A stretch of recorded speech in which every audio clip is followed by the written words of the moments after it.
I say we just kind of let Cream go on for like half an hour about his bunny fetish. It's not a fetish. It's a superior appreciation. I was going to say healthy appreciation, but superior appreciation is Superiorly healthy. Like asparagus water. Race- It's good for you. Right. What the hell is asparagus water? Have you not seen What is that? Exactly No. what it sounds It like. is exactly... No, it's not exactly, because he might think like Wait, it's like chopped wait. up asparagus. No, it's literally a bottle Wait. of water with a stick of asparagus in it, and it's like Hold on. $23 at fucking Whole Foods. Wait. Wait, what? Is that the same thing That's as... even Hold on. stupider. Hold on. Is this the same thing as water ice? No! Fuck you! Water ice is real and it's delicious. I'm gonna get some later, and you're not gonna have any. You guys suck. Water ice is like the Yeti. People have claimed that they've seen it, but no one has proof. I'm gonna post links. I'm not editing this video, but there better be visual images of water ice, like, in the shots of Zootopia.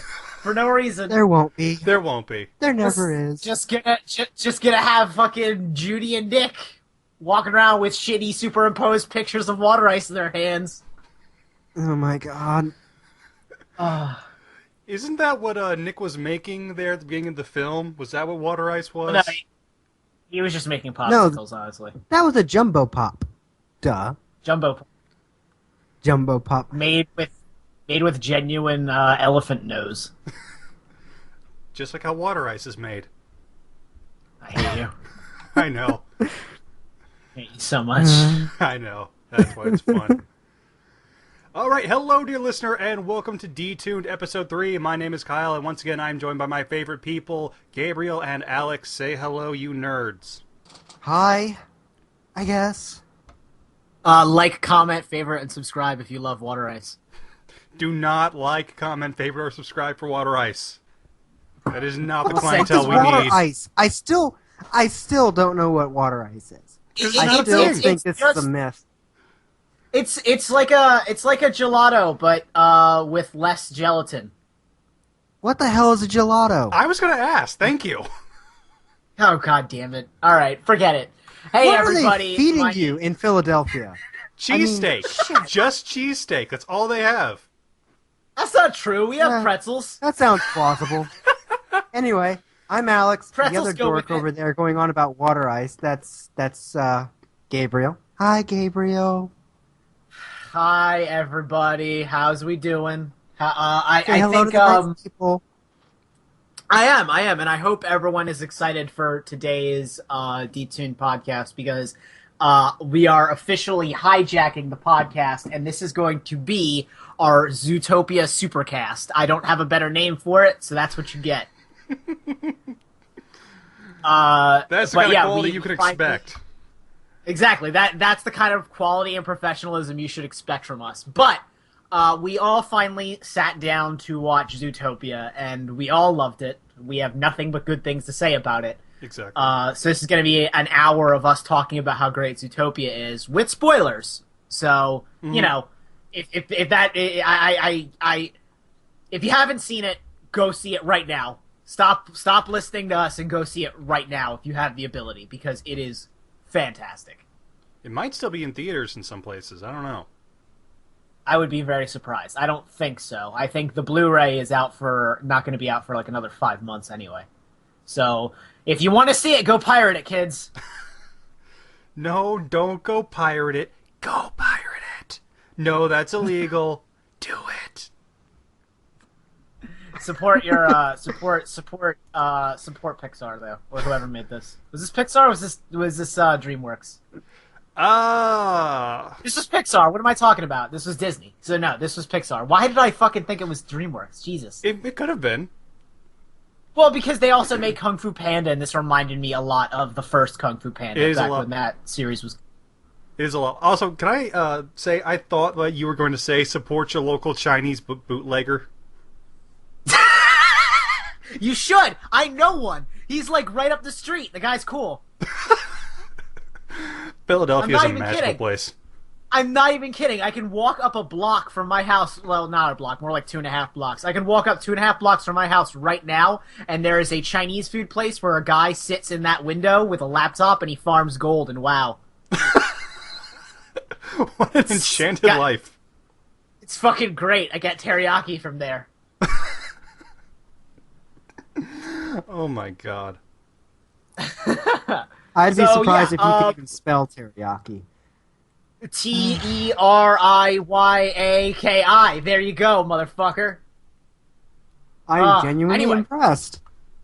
Hey, anyway, so Zootopia. I'm gonna pull up some information because I was looking up when we were talking about the voice actors, and I couldn't remember anybody's names. Mm-hmm. So I'm gonna pull up that IMDb page, I should say, right now. Because okay.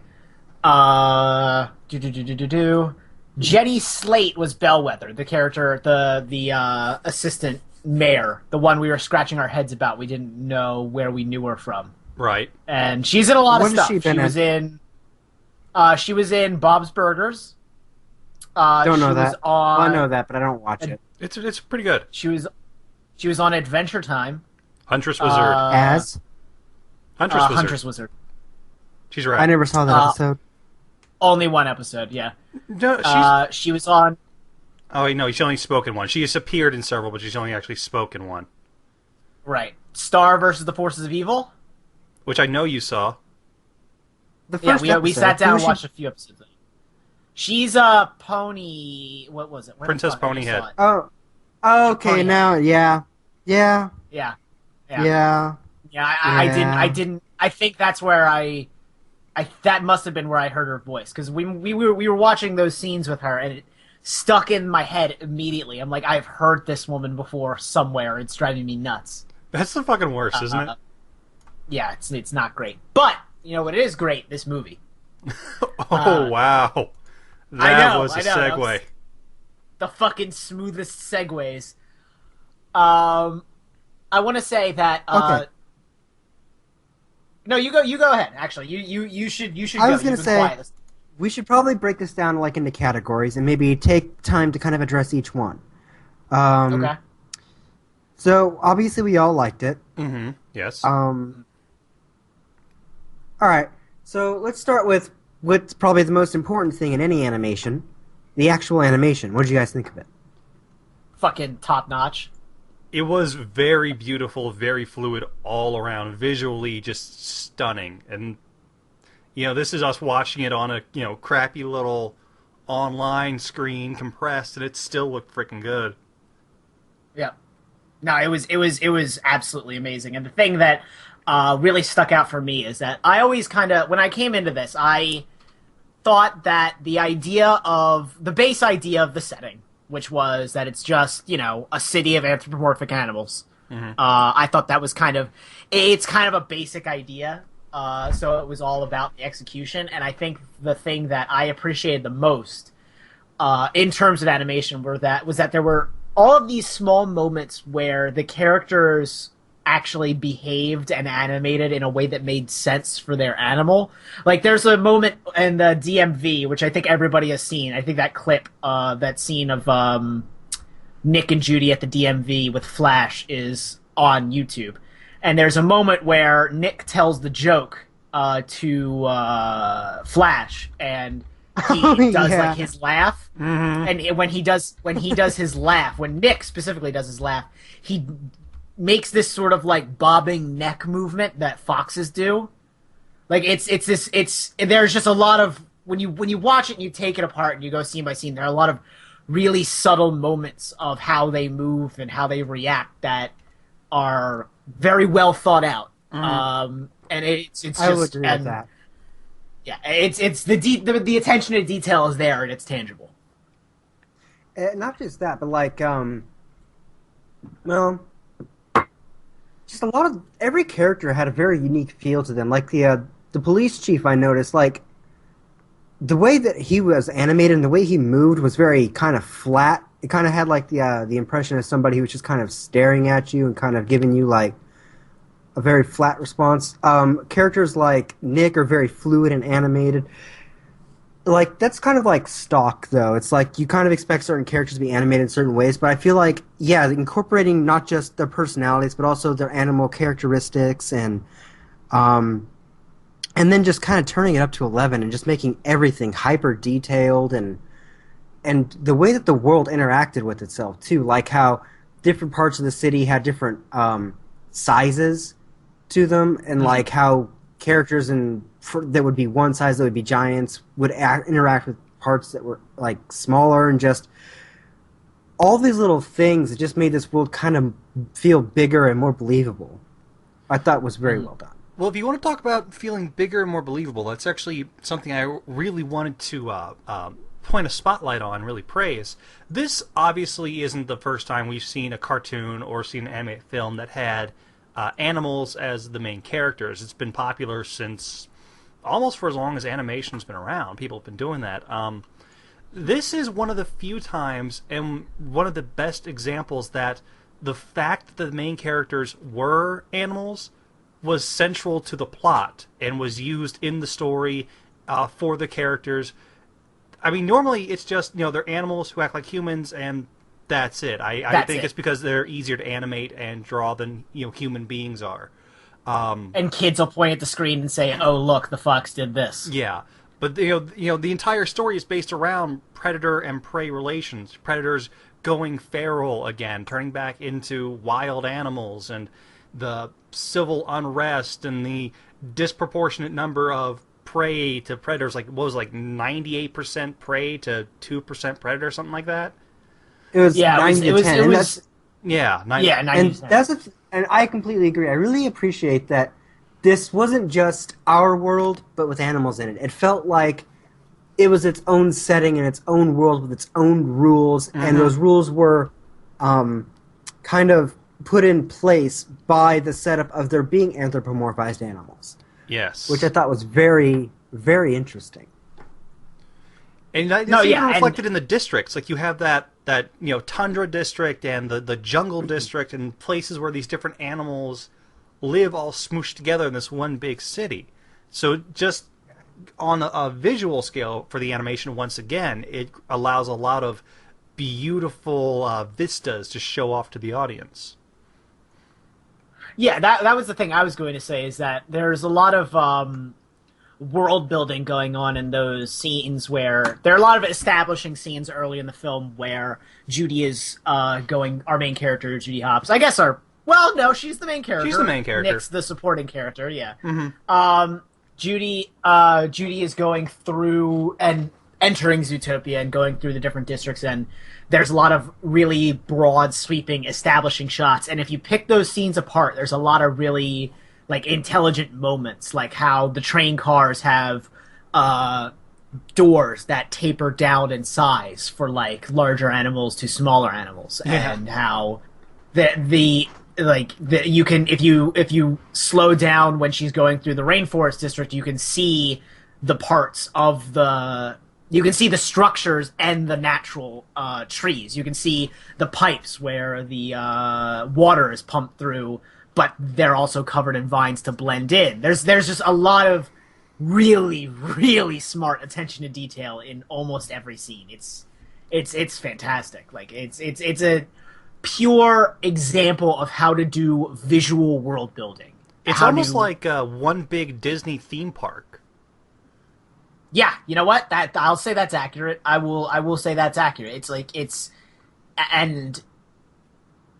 just so, and you would think what we're describing sounds busy. Like it would be a big mess and hard to convey. But it does it in how long were those scenes? Visually, how long were those shots where you see all the different districts? That was less than 5-minute sequence, where you basically are told everything you need to know about the city just visually without anyone saying anything. And that's great. And it strikes me as one of those films that you could go back, watch again, just study the background, and get an entirely different experience from than sitting through and just watching it the first time through. I was going to say that's one of the things that I noticed going back and kind of looking at some posts and some other reviews people had done. if you actually go back, there's some very clever cinematography work going on in that movie that you probably wouldn't pick up on consciously the first time you watch it. I think a good example of that is when Judy is kind of apologizing to Nick, right? And they're in that tunnel. Mm-hmm. And Nick's out in the light, and Judy's in the dark, and she's kind of making her way out towards the light as she's kind of spilling her guts out. And when she finally crosses that threshold, she's like right in front of him. I think just little things in the background you wouldn't normally pick up on like that really show that they had a really good cinematography language going on in the whole movie. It was just very clever and well done. You gotta appreciate that. Absolutely. And I've always been a proponent of show don't tell, and this does it superbly well, in almost every regard. Like, I can't say enough good things about the cinematography, like you said, Alex. The visual design, the intelligence that went into every working, moving piece of the environment. It's set a new bar, I think. Like, it's Disney's been killing it. Now they're like supremely killing it. Like, I don't even know not how just you killing it. like. I think a good way of putting it would be that they're not just making movies to put out like material. It feels like that they've got people behind this that are like trying to push the art form. Which is what they used to do back in the old days with like old hand-drawn animation. You know, they kind of pioneered that, and they refined it, and they made it into something that was, you know, they were like the makers of that back in the day. Oh, yeah. And I feel like that Absolutely. with like Zootopia, they're kind of really doing that with 3D now. It's like this art form's been around for a while, but this is one of those movies that takes something that's been there and takes it to the next level.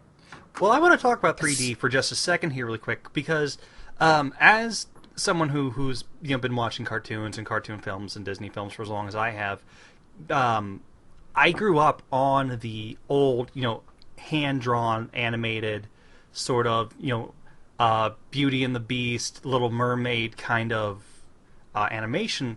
So when the switch started going towards 3D more and more, I was really opposed to it because I found it very cold, very impersonal, very stiff compared to how fluid and beautiful hand-drawn animation was. We have reached the point where 3D animation has become, this might be blasphemous, just as good, maybe perhaps even better than hand-drawn has ever been. That technology has reached a new epoch of just absolute beauty. It's incredible. I mean, I no longer, lament for the days when everything was hand-drawn like I used to jump back 10 years ago. Right. Yeah, I can understand that. And I also kind of... Oh, go ahead. Well, the thing is originally, because when 3D first started coming out, it didn't look that good. No. You take like the old Disney classics, and especially like ones like Aladdin and stuff. I believe Aladdin actually had some 3D elements in it. A little bit, I believe, right at the beginning with the temple. The carpet. temple and the carpet, yeah. And the Cave of Wonders was the lion head was. Yeah, that's what I was talking about. Yeah, but like back in like when Toy Story was first coming out and stuff, it was interesting, it was new, people kind of were still getting used to it, but the problem was that because it's so much easier to animate with 3D than it is with 2D, a lot of animators kind of used it as an excuse to kind of be lazy. And for a long time that was the case. It wasn't very impressive. But now we've gotten to the point where they've weaved cinematography and everything into such a way that it feels like those Renaissance Disney movies did, where they took something and they made it more with the medium they were telling it with. Right. They did stuff with 2D that you couldn't do with live action, and now they're doing stuff with 3D that feels unique to that and feels appropriate to... I'm trying to figure out how I want to word this right. It's finally reached that point where it feels like an actual art form, where they're not just... where the technology isn't being pushed to serve the story, but where it's being used to actually enhance it.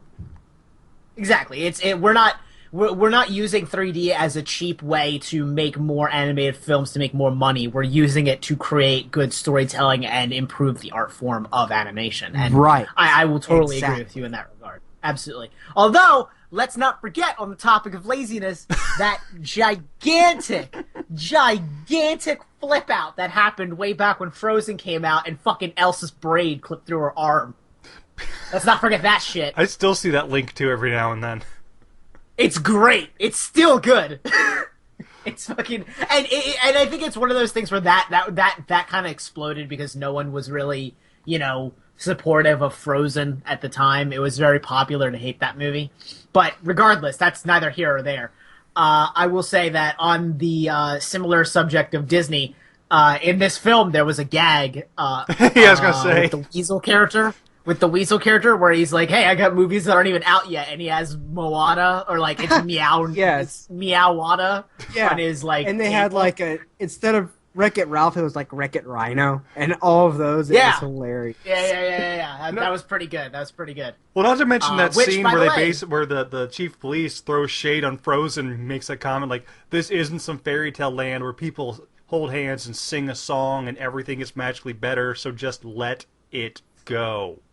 It's like, That's oh, true. That's true. I Oh, didn't that's catch true. that. get Yeah. That's wrecked. great. Yeah, I caught it, but I Fantastic. kind of just ate it, and I was like, "All right, that was a solid burn. I'll take that. I'll take it. But yeah, on the topic of Disney, we have I think the next thing slated for release is Moana, which is the next, I guess, going to be the next Disney princess film. But we'll talk about that when that What's it comes called? out. What's it about? I haven't heard anything about it. Moana. Mhm. It's supposedly, I mean, it's being regarded as sort of like the next Disney princess film in the same regard Frozen was, but it's like South Pacific Islander / Hawaiian sort of thing. Oh, right. I know. I've Yeah. seen images. I know what you're talking about now. It looks pretty. I haven't. I mean, all we've seen are character designs, but we'll see. We'll talk about that when we know more. Yeah. But Okay, back so- on the Zootopia. Yeah, That's back the on the subject. Zootopia-cast. Animation was fantastic. We all agree. Mhm. Okay, so what do you guys think about the story? This is what I was really impressed with. What Zootopia did, the complete story. Let's be honest. This could have been the most blah, middle of the road film to have come out this year, animated, because they do so many things Yes. that we've seen before. We have the the main character who's overcoming adversity and who believes in herself and wants to reach beyond what her status is. We have the unlikely friendship. We have the falling apart of that unlikely friendship. We have the corrupt political figure or the corrupt person in power, and we have the basically the whole resolution that happens there, where our main character achieves her goals and becomes something greater. The fact that all that we've seen. let's also. Oh, go ahead. I'm sorry. I just want to point out one more thing that Go ahead. let's not forget the hidden villain that you thought was a friend the whole time. Yes. So all of that we've all seen 1,000 times before, not just in cartoons, but in basically Storytelling. movies, storytelling in general, since there was storytelling. Zootopia found a way to make it all feel interesting. Like, actually, like, Right. holy shit, this is awesome. Specifically, that exact reveal that you talked about there, Gabriel, when we have that, spoiler alert, we already gave you that warning, but here it is again. Yeah. When we find out that what was her title exactly? Like, She was deputy. Assist- I think she was like assistant deputy something. I forget exactly what it was. Yeah, like Hold she on, was I'll like look it kind of up. like assistant mayor. she was like that. She's just like this little tiny glasses wearing, little lamb who in any other film would have been like the one who took power after the actual corrupt mayor was thrown, and then she's the one who's going to lead the change, and she's the good character who should have been in charge all along. And now Which she is what finally it was, and what Which it is what would it have looked been like. if they hadn't dug deeper. Yeah, and then it's like, no, our mayor was actually kind of an idiot, but he had right intentions. It was this little effing lamb pulling the strings, trying to change the system, game it with no pun intended, in her favor so she can kind of overthrow the predator hierarchy and make a prey hierarchy. She was kind of a corrupt little mofo.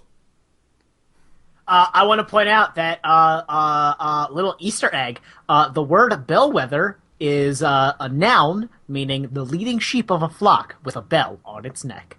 Oh, that's some great yeah. trivia. That's some trivia. So that's actually kind of cool because that actually makes it retroactively make more sense that she was the head of this sort of conspiracy because all of her goons were also sheep. They were all rams, I think. Yeah, you're right. If I recall correctly. Yeah. So that kind of retroactively makes that whole reveal kind of more interesting. Mm-hmm. So I kind of want to swing this back around, and I kind of want to ask you guys, or rather, I want to comment on the chemistry between the two main characters and how flipping amazing it was. like this, like you said, this could have been the most boring, just stock buddy cop. Underdog overcomes adversity thing ever. Every other movie, it's like whatever. Yeah. But here, like the acting was phenomenal. The voice acting was amazing, coupled with the animation, just kind of threw it over the moon. And like the chemistry between the two main characters, like just that one little bit, like it's called a hustle, sweetheart. Like just how that kind of weaves in and out through the story, and how it kind of. It goes from them being adversaries to them kind of being working together, and by the end, they're like friends and they're doing everything together. Just the way that the chemistry they had and how it all worked and how it fit into the story was just amazing. Yeah, especially with one of them being a prey, one of them being a predator, and just how everything tied into the themes and how their performances just really sealed it. And how Judy managed to kind of outsmart Nick a couple of times throughout that, or play him, because not even a couple of times, several times. In fact. Because basically, I don't think he was expecting. I think Nick really underestimated Judy, and so Judy kind of used that to her advantage. And that's cool. We have the main character, and she's like she can't be physically stronger than anyone, but she can be smart as hell and clever as hell, and that's awesome.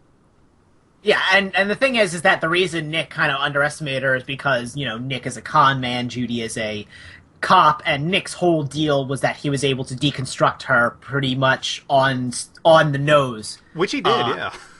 The second he saw her, he basically guessed everything he needed to know about her. So what she did was just subvert his expectations at every turn. And I want to give props to the actual actors here. Jennifer Goodwin, I'm pretty sure I'm saying that correctly, voiced Judy, and Jason Bateman voiced Nick, whereas Idris Elba, the man, the myth, the legend, voiced Chief Logo. We already went over Jenny Slate. Nate Torrance voiced Clawhauser, who we have to talk about eventually because, good lord, does the internet love Clawhauser. Tommy Chong came in as Yax. I was really excited by that. And J.K. Simmons as Mayor Lionheart, who was born to yell. Yeah, I don't think he's ever been in a movie where he hasn't screamed at someone. And I hope he never does. I want J.K. Simmons to yell at me all the time. I think that would only improve my life.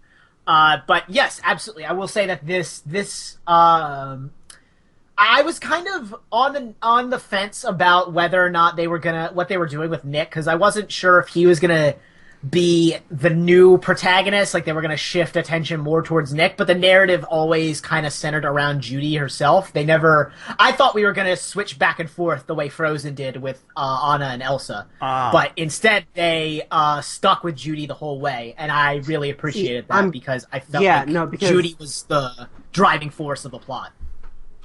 Well, not just that, but a lot of movies, especially in recent years, have kind of gotten into this bad habit of trying to do too much in one movie. Especially, you see it a lot, like in the Marvel Cinematic We've been Universe, talking about it a lot in our podcast. Yeah, that was our whole Batman vs Superman gripe.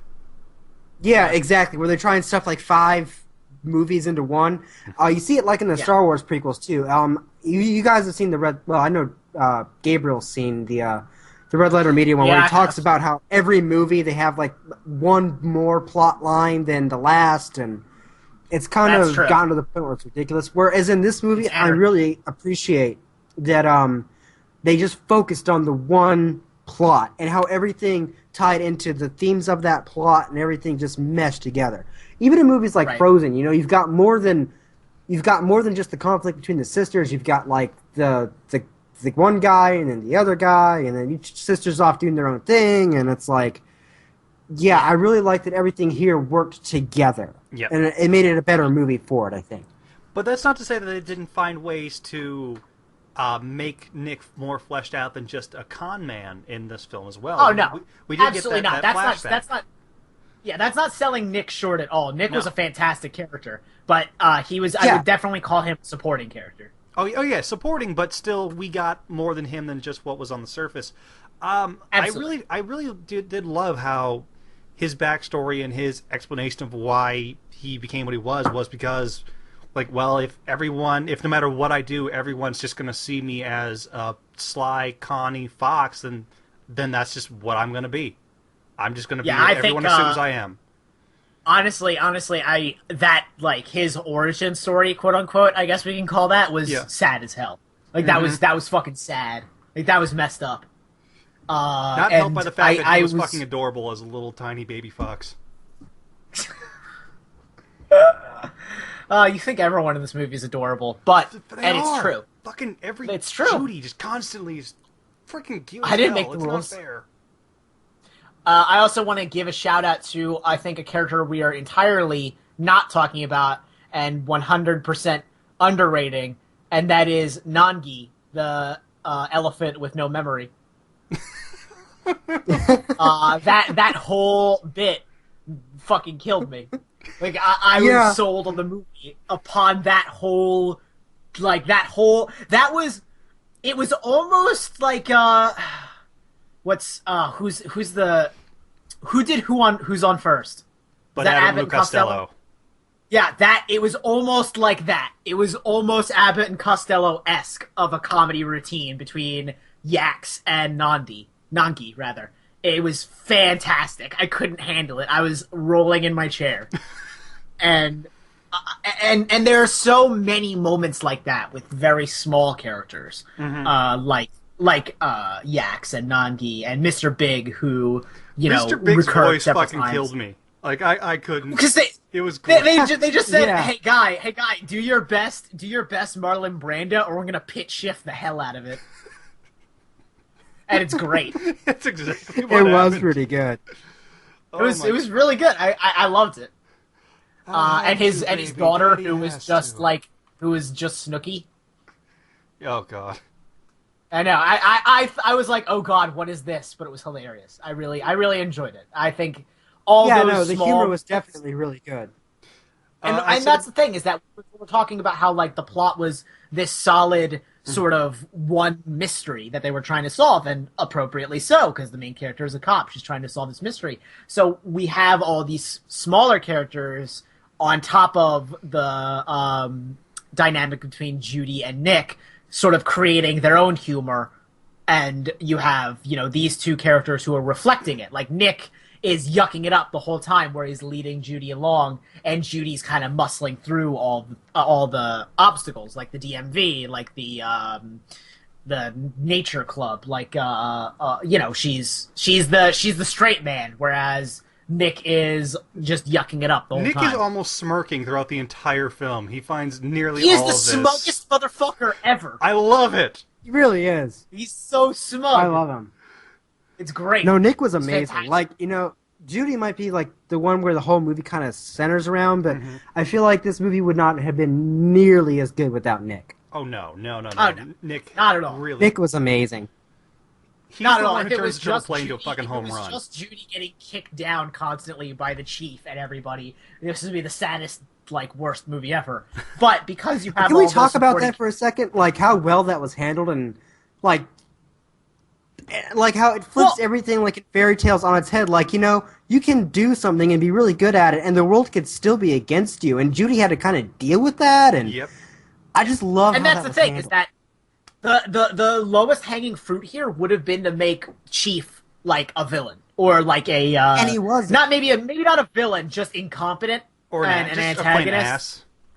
Or just a guy who didn't want the mystery to be solved, or any of that sort of things. Like, it would have been very easy to make him more of an obstacle, but he was just an obstacle because he was doing his job. Like, he was just being the chief. Yeah, he had to play the politics. In a classic, like, any cop movie. You watch any cop movie, and that's the chief character. They're not, malicious, I got City Hall but they so far are... up my ass. Yeah, exactly. It's that character, and it's great. And Idris Elba kills it, like he always does. Yeah, I'm really grateful that they didn't turn the chief into like a cookie cutter villain. Like they could have easily. Yeah. He's definitely an antagonist, but I wouldn't say he's a villain, and that's what I appreciate about his character. He's an antagonist for reasons other than just being an obstacle. Right. Yeah. No, absolutely, and that's what I loved about him. I think that really lended another dynamic towards what that defined Judy's conflict, really, because she was fighting against not really a system. She was just fighting with, well, is it a system? I don't know. I think she was just kind of fighting against the way the world just works and how it doesn't always pan out the way you want it to. And it's not necessarily malicious. It just is. Well, I mean, you gotta look at it from like the chief's perspective too, right? Like, he's got a police force to run. He needs guys and women that are, big, strong, and have that authority. And, if you're going to be sending someone off to do the dangerous shit, you've got Judy there, and he's this little bunny rabbit. I mean, I'm not supporting his point of view, but I'm saying you can kind of see where he's coming from. And to the point where it's like, well, if she is successful, that's just going to open the door for more people, and more of these prey are going to get, stomped on. And by the end of it, though, he's like, he realizes he was wrong, and he's like, yeah, you're a good cop, Judy, and the force needs you. And it's like, I just liked how his kind of evolution as a character was in the background, but it was still important for Judy's character development. If you recall, there is a whole, like, it kind of gets skimmed over, but there is a mention how Judy was getting inducted because she was the token prey.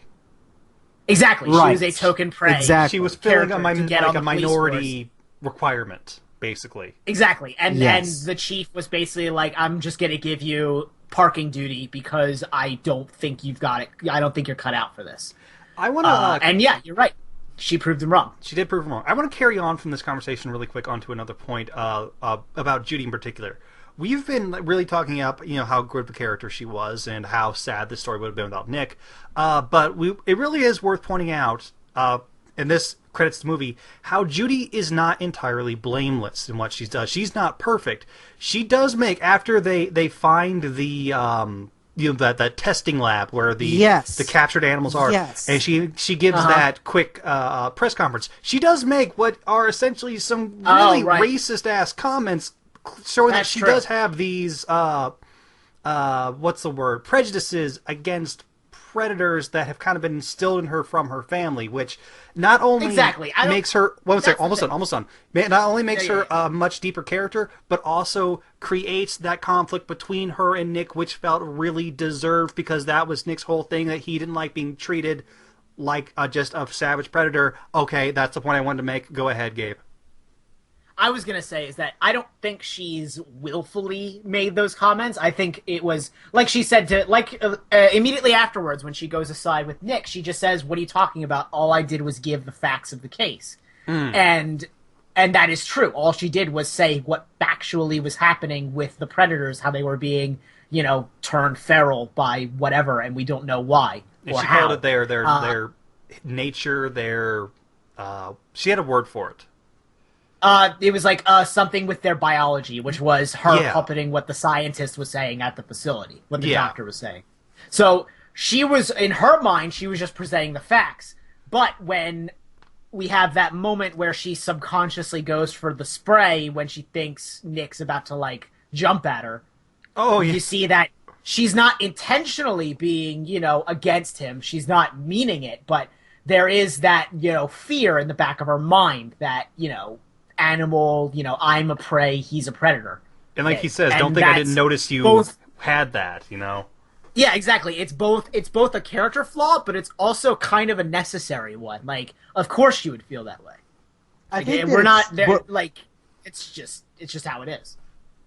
I really appreciate that, they didn't make Judy out to be some kind of saint or angel, because Yes. they do that in a lot of these kind of movies, where you got the underdog and they're just good people that, are being kept down by the system. And and they got like a character flaw, but like that flaw always comes from somewhere else. I feel like here it really works that, Judy is a prey. Her parents have instilled this ideology into her head. The whole world has, even the people, the entire police force is made up of predators, and and they've tried to keep her down. And it's like, there are some things that are just nature, and when it's her turn to kind of get up there and be like, well, the facts of the case are that, yeah, it is all predators, and she almost kind of doesn't know really what to say, and she doesn't even realize she's doing it. She's kind of doing the exact same things everybody else has done to her, that she's fought against. And only after Nick confronts her does she realize, well, damn, I've been doing the exact same thing, haven't I? I thought that was handled very well, and I thought it really added an extra, much-needed layer of character to her. And it advanced the plot, which is also great. Yes. So double points for doing two things at once there. That's another thing I want to point out about the plot. Nothing was frivolous. There was no thread that didn't come back around. Even the bits with Mr. Big, which we thought was going to be kind of a red herring, came back around. Oh, yeah, It was all well plotted out. There was absolutely no scene that didn't need to be there. See, and that is what is it called? More rare than you would think. There was no big-lipped alligator moment. Yes. Don't get out. Don't use that term. It's a good term. Give Doug power. It's a good term. Don't give Doug power. Ugh. Get out. Don't hate. Don't hate, Jones. You say that, but there might have been a big-lipped alligator in that movie, and the guy who made that alligator is going to be real upset that you made fun of his alligator. I don't think that's the case. I think you're just paranoid. Actually, speaking of animals that were and weren't there, speaking of racism, was the whole point? Speaking of racism, well, it's kind of racist. Was the whole point that they were all just mammals? Did I catch that correctly? Because there were no like sentient reptiles or anything like that. There weren't. I don't think there were any birds or fish. No, I'm pretty much sure that they were all just mammals, and that was the idea. Is that was the limit? I'm pretty sure they were. Film. I think so. All the ones I I wrong can about think that, but yeah, all the ones I can think of. But regardless, no, plot's 10 on 10. I think, like I said, there was nothing at all superfluous about it, and that is, like I said, way more rare than you would think. There are so many animated films and actual films where they just throw shit out there for absolutely no good goddamn reason, and it relates to nothing, and it's just there to stretch for time. Throw it at the wall and see what sticks. Everything fit together. The only thing I was kind of maybe a little iffy on was like when she found out what the night howlers really were. That kind of felt a little forced, but the fact that it was, but that scene was like fed organically into the story, so it didn't bother me that much, honestly. But if I had one complaint about the whole thing, that would probably be it. Everything else flows really well. I suppose they could have introduced that earlier in and then brought it back around. Yeah, you are right. Yeah, I think it's kind of one of those scenes that it's in lieu of, if you follow film and you've watched a lot of, like, in the 50s and 60s, there were a lot of, like, crime dramas and noir sort of crime films. If you follow those films, you realize that there's a scene that happens a lot in these sorts of movies called the parlor scene, where the detective or the private eye or whoever sits everyone down and he plots out how he figured out the mystery and what clues gave it away. And that's for both that's mostly for the audience's benefit. I think that scene with Judy realizing what the night howlers were, what that clue actually meant, was sort of in lieu of that, because immediately after that we go off on like a breakneck pace to kind of solve the mystery. And it was kind of like that, but it was just like the last clue slid into place in her mind, and that was what, drove the plot forward again after she quit the force. I think she quit, or she was kind of more fired than quit, didn't she? Well, she was made to resign. Oh yeah, that So, helpful turn of you know, phrase. that turn of phrase. Because it looks bad But if yeah. you're fired, but if they make you quit, Yeah, it's not quite as bad. oh, Can I point out one thing that actually did kind of bother me about this movie, and I think it's not even a big problem. It's just a very strange, like, toss in. go for it. I thought the character of Gazelle and Shakira was very odd because when this movie was getting hyped up, that character Gazelle showed up multiple times in almost all of the advertising to be like, "Hey, this is what the movie's about. We have a character who's being voiced by Shakira, and Shakira's doing music for the movie, and Shakira, Gazelle, Shakira." And then that character is only, like, I want to say has a handful of scenes. Like, not really relevant to the plot. Yeah, Not like... Gabriel? I thought... Gabriel, Well, hold on. I'm gonna explain this. Hold on. now, I can explain this for you in like one sentence. I can make Yeah. this make sense for you. Shakira. It was for the furries. Oh. No, it was for the furries. The entire I film don't- was for the furries. What are you talking about? No, but... Okay, hold on. I thought there was going to be a moment in this mystery where they were going to have to go, like, into some higher up office, and they were and like the character of Gazelle was going to be tied into some mystery somehow because she was, influential and powerful and famous and all that shit, and there was going to be like a conspiracy going on, and that didn't happen. She kind of just showed up at the end for a song. Like, I that's what I thought was going to happen. Not having that happen was kind of like, oh well, okay, then why was she so prominent? I've been It's something in just their odd. contract. It's Like, odd. yeah, I'll voice this character, but I need X amount of screen time. And X there's amount of always a sequel. advertising time. Yeah. It's always the sequel. I still say There's they always missed a a huge opportunity to not have Gazelle voiced by Estelle. Estelle the Gazelle. Yes. It fucking writes itself, people. Come on. That's pretty good. Well, That's pretty I do good. support getting Estelle to voice more characters in media. She's awesome. Oh, Estelle is Oh, pretty that's- great. She's actually surprisingly good VA. It's pretty cool. She's that a true? really good music artist too. I just love everything she does. Oh, yeah. Estelle's just a cool person. I didn't know she did voice acting, but anyway.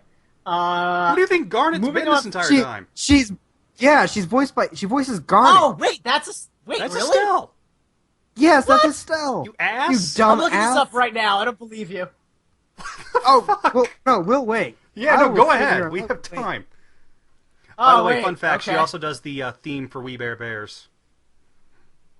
Wait, really? Yeah. Yes. That's weird.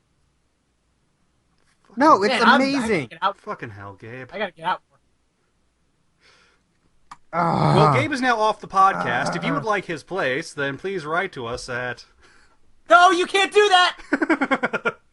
I know who Garnet Damn it. is at gmail.com. Oh, you suck. You guys suck. I hate you. While Gabe rethinks his entire life, just a fun, I have that. little My your entire entire reality life. has been. A fun little side note I want to point out is you guys remember the few newscaster scenes that were in the film? Oh Yes. yeah, I thought we were gonna talk about this. Yeah, we are going to talk about that. Actually, the co-person, the co-anchor, The changes co-anchor. depending upon the region. In Yeah. the U.S., Canada, and It's- France, it's a moose. In Japan, it's a tapir. Australia, New Zealand, it is a koala. In China, it's a panda, which is the one that we saw. And in Brazil, it's a jaguar. I just think that's Oh my god, that is amazing. I didn't know that. unnecessary and cool. That's really Well, cool. it's yeah. funny because they did that with Captain America, Winter Soldier, where when Steve takes out his little notebook of stuff he has to catch up on that he doesn't know about in like modern day, that list changes based on where you're seeing the film as well. Like I bet the Japanese one must have had a lot of anime on it.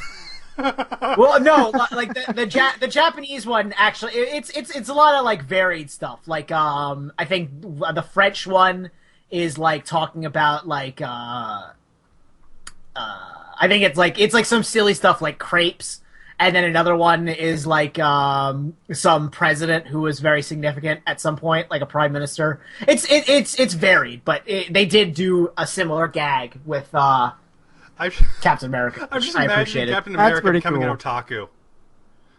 I like to imagine I like Steve just trying to sit down and watch fucking like Kill la Kill, Oh my god. and he just doesn't get it. Yeah, that's his introduction to Doesn't make anime. sense. Fucking Kill la Kill. Yeah, Hey, man, no, it's a I good would not intro. start there. I think you gotta It's a ease pretty into good that. start.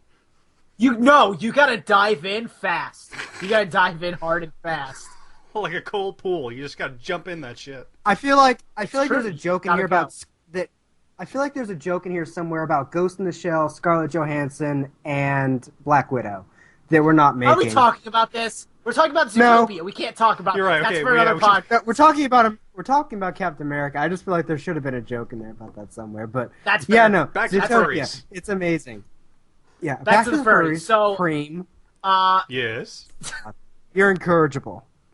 I do find it funny. It's like people are like, oh, here's the film for, here's all the furry films. Like, you guys do realize there have been movies of You're the talking one animals who for like a fucking long said it fucking was all time for the now. This furries, isn't you new. ass. Yeah. But yeah, no, this is the furry film. Okay. Oh, God. And that's Anyway, why you like it so much. It's okay. We still it's love true. you. It's true. Kyle really appreciated all those butt shots of Judy. God, those were good. They are fucking like every. Hey, I didn't make the film. That was someone else's conscious choice. I can pull up a collage of like 50 right now. Please don't. Please do. Nah. I think that's going to be the entire background for this film. It's just going to be shot after shot Do of it. Judy's ass.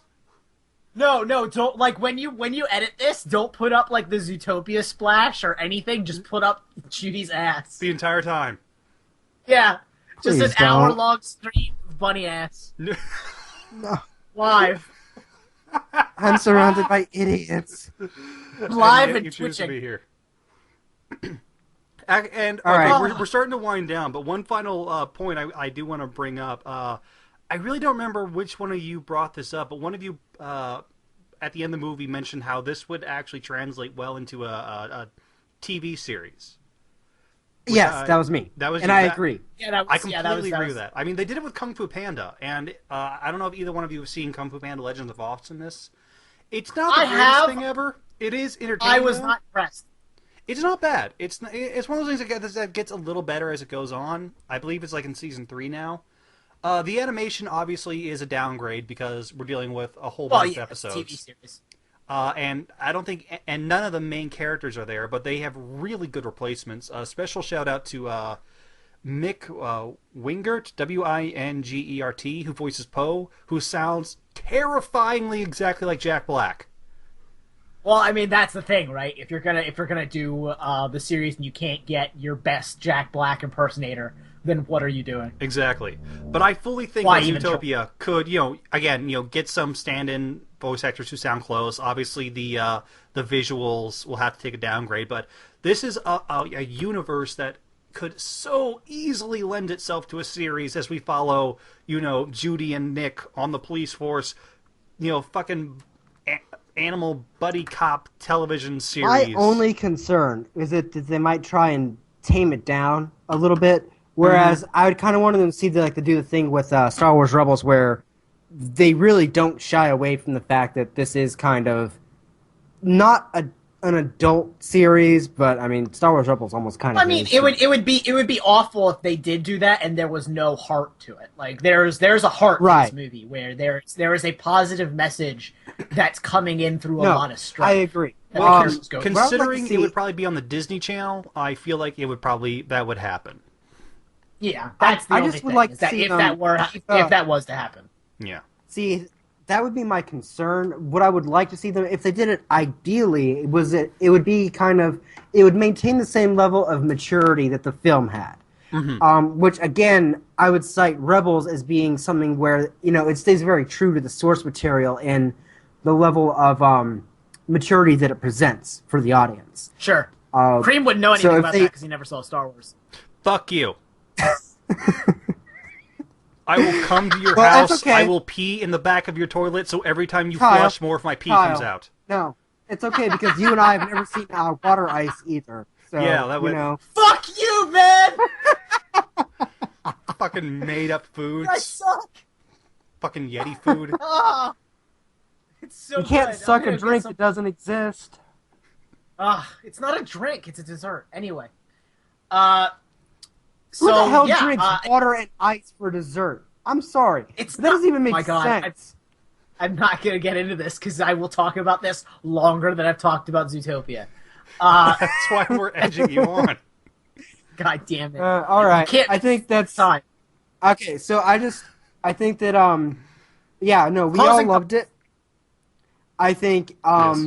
if you like animation, if you like good storytelling, if you like good characters, if you're not, brain dead and you enjoy life at all, you should go see Zootopia. It's great. This has been a really good year for films. It has. And I think the thing It I want has. to say about Zootopia personally is that this was everything I wanted Kung Fu Panda to be. Pretty much. It's true. No. It's true because I when Kung Fu Panda was first released, I was kind of, on board because at that time I was also like a big fan of Jack Black and all that stuff, and I thought, okay, so he's gonna start doing animated stuff. He's gonna do voice acting. That's cool.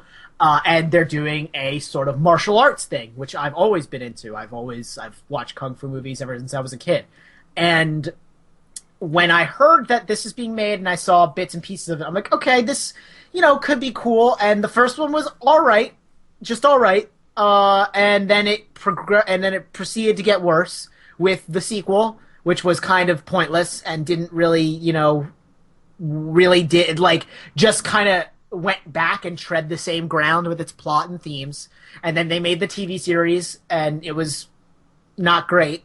And it didn't have the heart that I wanted it to have. At least it did, but not enough. It didn't feel earned in the same way that, this did. This was both so relatable in so many different themes to so many different people, and dealt with so many different, really hard, this dealt with topics that it would be impossible to actually sit down and talk with someone about and explain to kids.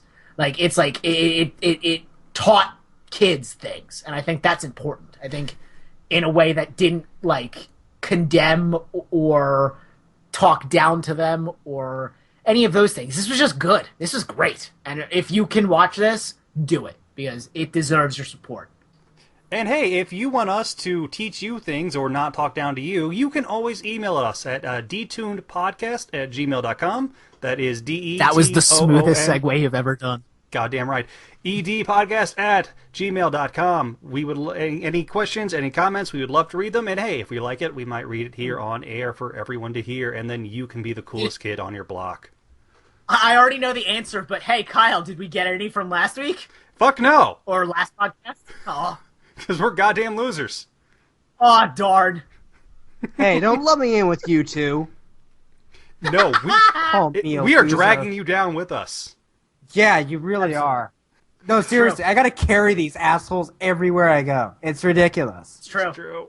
It's true. Super true. And I'm just sloshing full of water ice. Anyway. And on that note, Bye, everyone. See you Yep, guys. Have a good one. Take it easy.